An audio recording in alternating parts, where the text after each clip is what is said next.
Assalamualaikum warahmatullahi wabarakatuh. Ila hadratin Nabi Mustafa Muhammadin sallallahu alaihi wasallam wa ashabihi wa ila awalin nabiyyi wal mursalin wa sahabati ajma'in wa ila jami'il ulama illa ila musyahid jami' awliya illa syaikhul qadir al-jilani wa musasan ila wa alamna wa abana wa mahatina wa jaddatina wa man sahadan masjidi. Al-Fatihah. A'udzu billahi minasyaitonir rajim. Bismillahirrahmanirrahim. Alhamdulillahirabbil alamin. Arrahmanir rahim. Maliki yaumiddin. Iyyaka na'budu wa iyyaka nasta'in. Ihdinas siratal mustaqim. Shiratal ladzina an'amta 'alaihim ghairil maghdubi 'alaihim waladdallin. Amin. Bismillahirrahmanirrahim.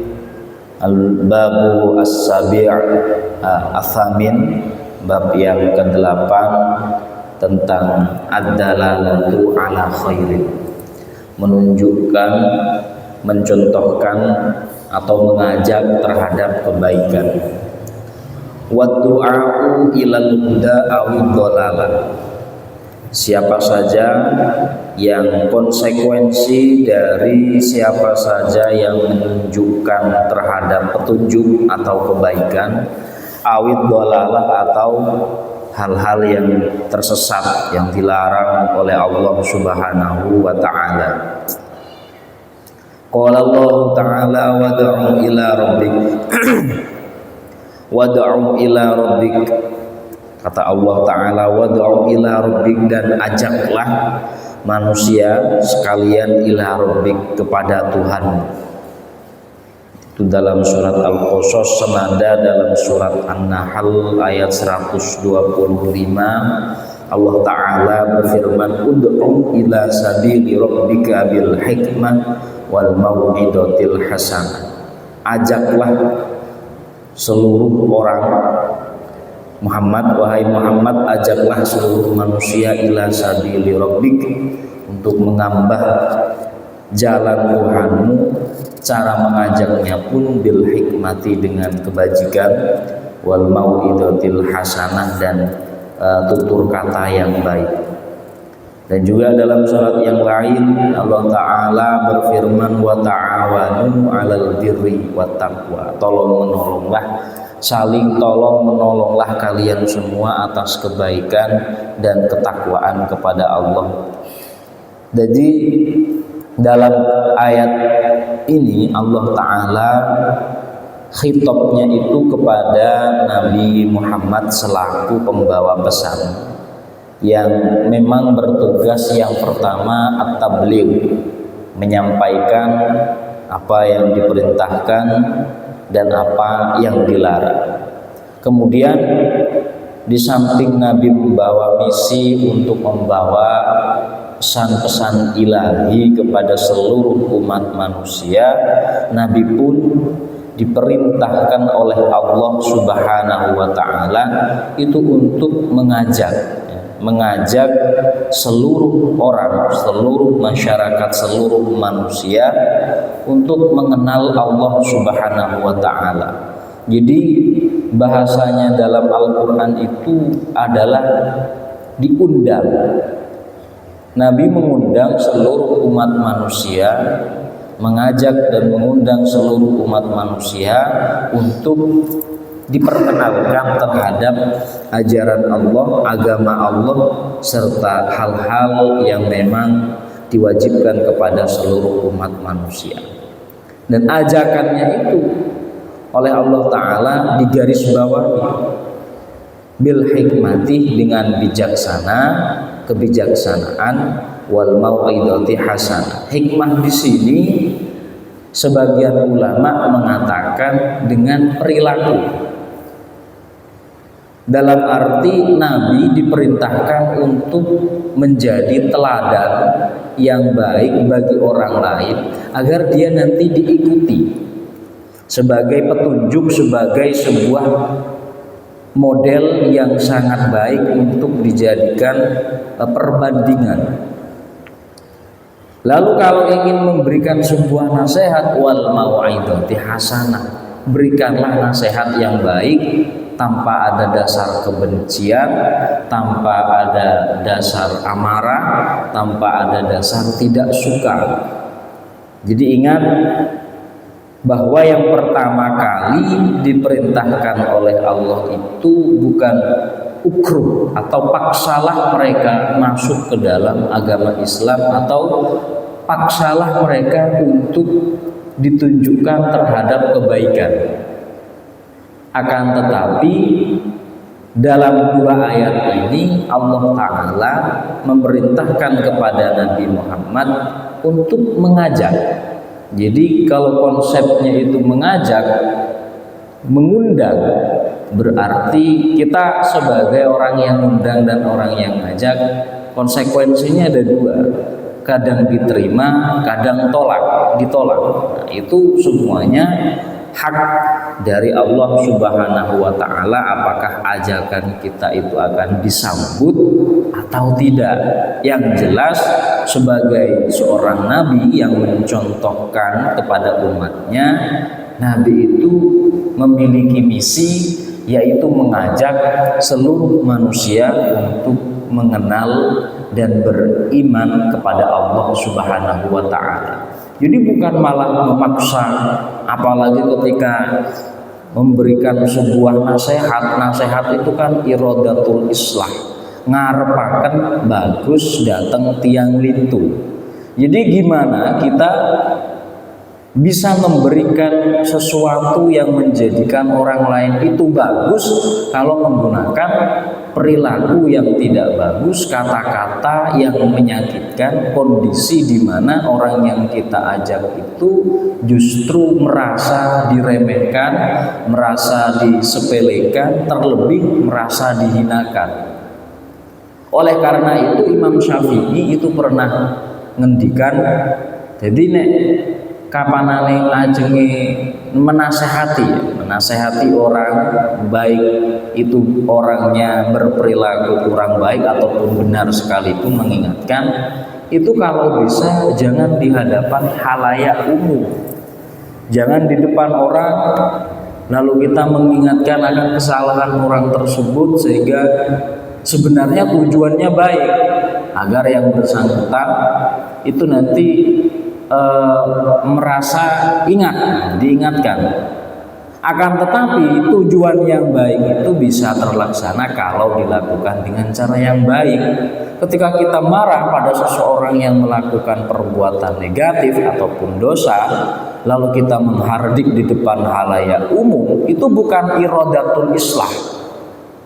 Itu bukan mengharapkan orang tersebut, mengingatkan orang tersebut kepada kebaikan, tapi lebih kepada mempermalukannya, mengumbar aibnya, menjadikan dia bahan tertawaan dan ejekan, sehingga orang lain akan memandang dia sebagai orang yang berdosa dan lain sebagainya. Nah, bahasanya sekarang itu kalau ingin menasehati jangan di grup WhatsApp, tapi japri aja. Japri, nah, kalau japri kan nggak ada yang tahu. Kalau di grup WhatsApp nanti semua penghuni grup nanti tahu nanti kok orang ini sedang dalam keadaan yang bersalah. Oleh karena itu yang pertama kali diajarkan oleh Nabi bil hikmah. Jadi caranya mengajak orang untuk mengenal Allah Ta'ala, taat kepada Allah Ta'ala, wahai Muhammad, itu dengan hikmah. Dan apa itu hikmah? Ya hikmah itu budi pekerti yang luhur yang kamu tampilkan kepada masyarakat, sehingga kamu nggak perlu bicara panjang lebar dari satu mimbar ke mimbar yang lain. Kamu juga tidak perlu pakai dalil yang dakik terlalu dalam. Kalau kamu pribadinya itu sudah menjadi orang baik, gemar dengan kebaikan, respect dengan orang lain, menghargai yang lebih tua, menghormati yang lebih tua, menghargai yang lebih muda, pokoknya semua akhlakul karimah kamu tampilkan, baik kepada manusia ataupun kepada lingkungan, maka orang itu akan melihat dan meniru. Nah, di situ kata-kata ad-dilalatu alal khair. Dia nggak perlu pasang status WhatsApp dirinya gini dan lain sebagainya. dia juga nggak perlu dari satu mimbar ke mimbar yang lainnya, cukup dia jadi contoh, cukup dia jadi contoh. Milo Bapak Ibu hadirin yang saya hormati, kalau ada dari kita yang bisa jadi dipandang oleh masyarakat sekitar baik sebagai apapun, dengan strata bagaimanapun, itu kalau bisa di depan orang itu bukan berniat untuk jadi orang munafik ya, tapi kalau bisa terlihat baik saja, tidak apa-apa, agar dicontoh orang-orang. Kalau perbuatan jeleknya ya simpan aja sendiri. Misalkan pernah berbuat dosa gini, maksiat atau hal negatif, ya disimpan saja, keep silent saja, nggak usah dipublikasikan. Publikasikanlah yang bagus-bagus saja. Agar apa? Dalla alal khairi, nunjukin ke orang lain kok perbuatan baik itu semacam ini. Siapa tahu nanti ada yang jadi followernya.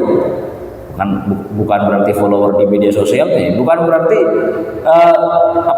ngikutin. Jadi contoh yang baik sehingga orang tersebut akan diikuti oleh orang lain, jadi contoh untuk orang lain. Oh, gini loh caranya berbuat baik dengan tetangga, gini loh caranya menghormati orang lain walaupun berbeda, gini loh caranya, dan lain sebagainya. Sehingga berangkat dari sini, dalam Islam itu diajarkan at-tawassut dan tasamuh dan tawazun. Itu istilah yang digunakan agar ketika seseorang berada di tengah-tengah masyarakat yang majmuk, yang beragam, yang berbeda-beda, bisa menempatkan dirinya dan posisinya sehingga dia akan berlaku baik dan ad-dalatu alal khairi, menunjukkan terhadap perbuatan yang baik atau kebaikan.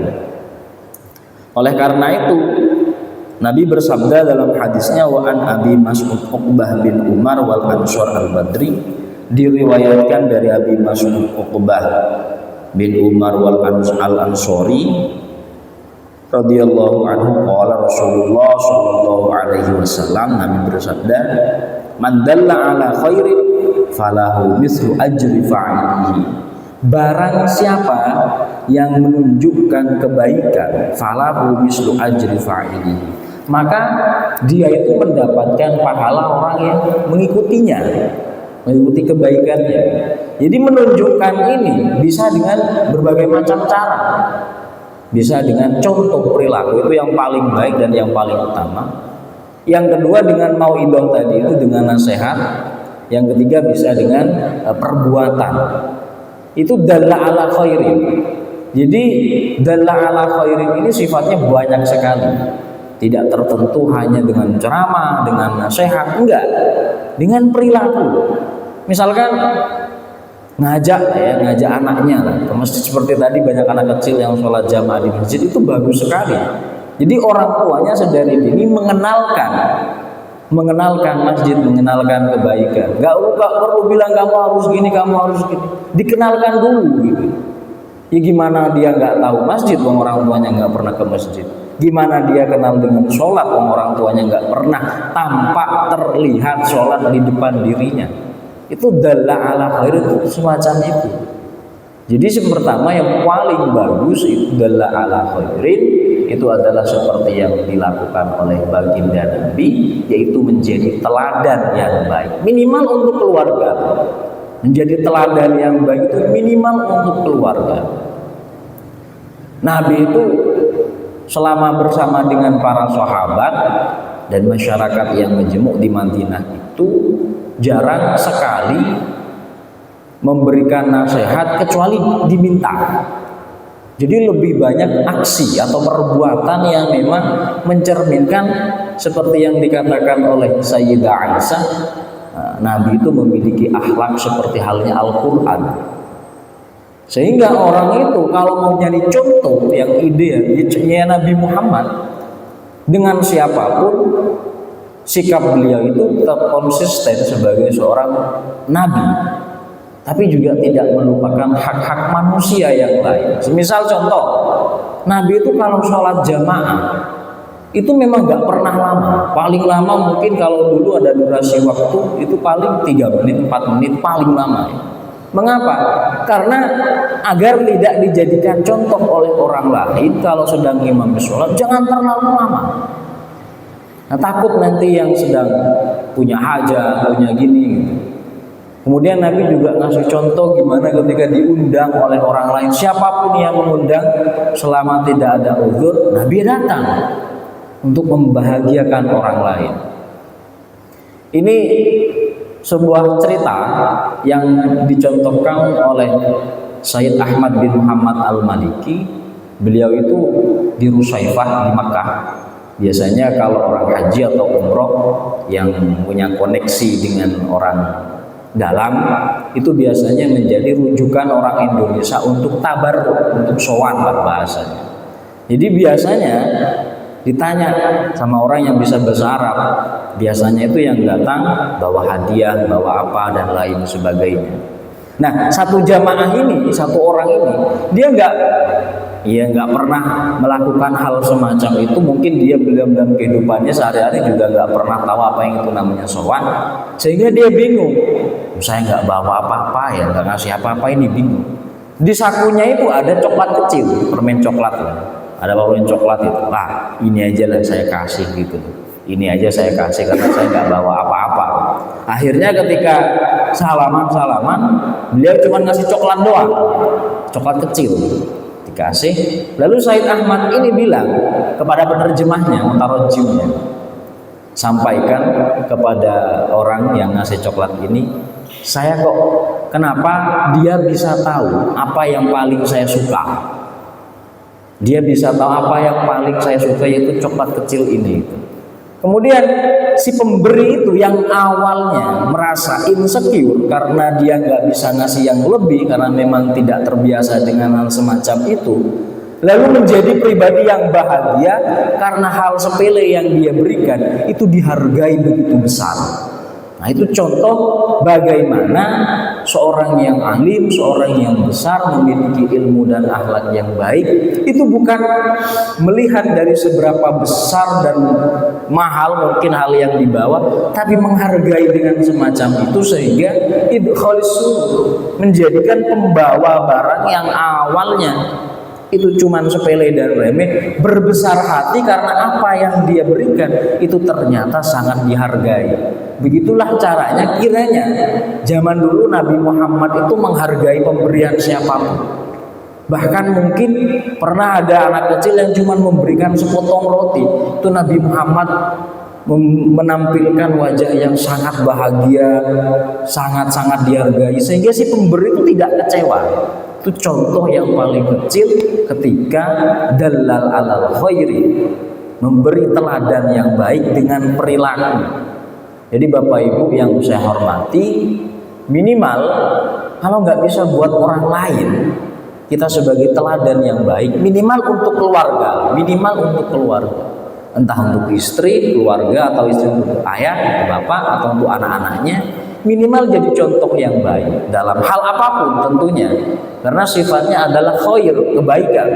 Apakah kebaikan yang sifatnya sosial dengan orang lain, pakai tata krama, pakai bahasa kromo, andap asor, respect dengan yang lebih tua, sayang kepada yang lebih muda, bahkan menjadi teladan dalam urusan agama, dalam urusan ubudiyah, itu memang wajib kalau harus semacam itu. Sehingga kita nggak perlu ngasih mauidho yang terlalu panjang, terlalu banyak, bertele-tele, bahkan berdalil-dalil.